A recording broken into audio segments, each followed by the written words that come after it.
Franklin Delano Roosevelt, beloved president of the 1930s, friend and advisor to the American people. During his 12-year-long presidency, he created numerous legislations through his New Deal programs. Not only did he present 3 New Deals and help America get out of its Great Depression, but he was a rock for millions of Americans. He provided moral support and instilled confidence in his people, such as no other president had done before. He lifted himself from a wheelchair to lift the nation from its knees.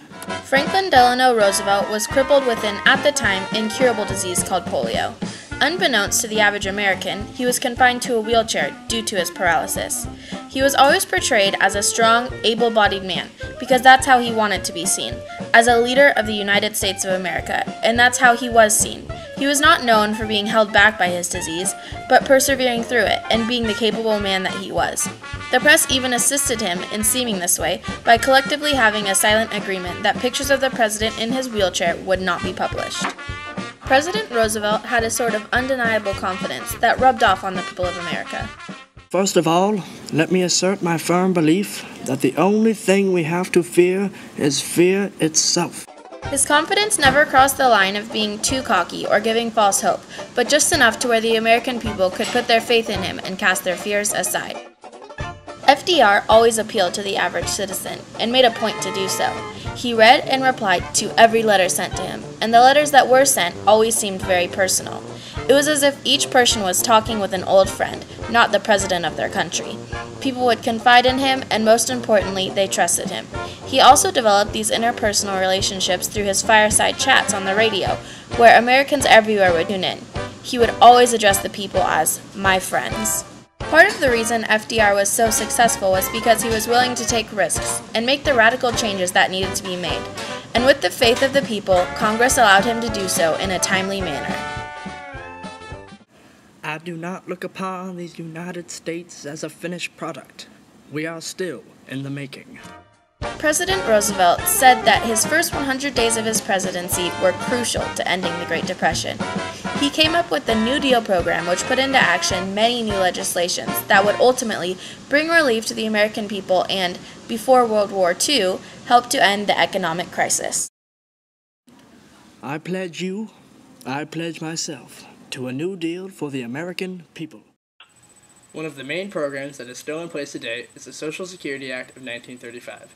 At this time, the U.S. was the only major industrial country without an old age pension, health insurance, or unemployment insurance. A member of Roosevelt's brain trust, Francis Perkins, wanted a social insurance, and the Townsend Plan convinced Roosevelt to act. This act said that each month senior citizens would be paid 1% by employees and employers. The payment was usually $10 to $85 per month. There were many people that viewed this plan in a negative light, however. People thought that it could destroy self-reliance. Another problem people saw with the SSA was that it didn't include farm laborers or domestic servants, and discriminated against wage earners and failed to protect against sickness. President Roosevelt preceded President Herbert Hoover. Many blame Hoover for the economic depression of the 1930s. He was blamed so much that the many shanties throughout America were renamed Hoovervilles. Hoover was not personable and found it very difficult to relate to the struggling citizens of America. He also gave false hope to his people, never really sharing the risks and realities of the Depression. Roosevelt was nearly his exact opposite. Everything he did was done for the people, to try and get them out of the mess that Hoover had made. He was known for appealing to the poorer Americans and making them feel comfortable in his abilities to get them to a better place.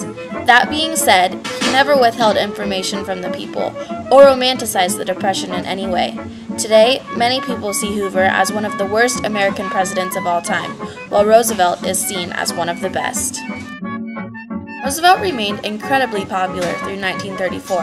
However, his administration faced increasing criticism. Americans became less enthusiastic as Roosevelt's pace began to slow. Business owners also had a beef with the president, as they complained that he had abandoned his campaign promise to cut spending. Controversy surrounded many of his new legislations, such as the Securities Exchange Commission, claiming that it was destroying the free enterprise system. Citizens that had previously found comfort in their president were beginning to lose faith in his radical ways. In the truest sense, freedom cannot be bestowed. It must be achieved. Many attribute the end of the Great Depression to the success of World War II. President Roosevelt was able to achieve the ultimate goal of winning the war and giving America an edge over many countries for years to come. FDR's roles in the war and the Great Depression are seen to be two of the most insurmountable events achieved by any president in American history. This is reflected in his ranking as one of the presidents that made the biggest difference. Well, Franklin Roosevelt was undeniably an incredible man that changed the course of American history for the better. His legacies are left behind in many aspects of everyday life. Whether he really ended the Great Depression or not is still debated today. But one thing that is not up for debate is the love that this man had for his country and the lasting impact that he made for all citizens.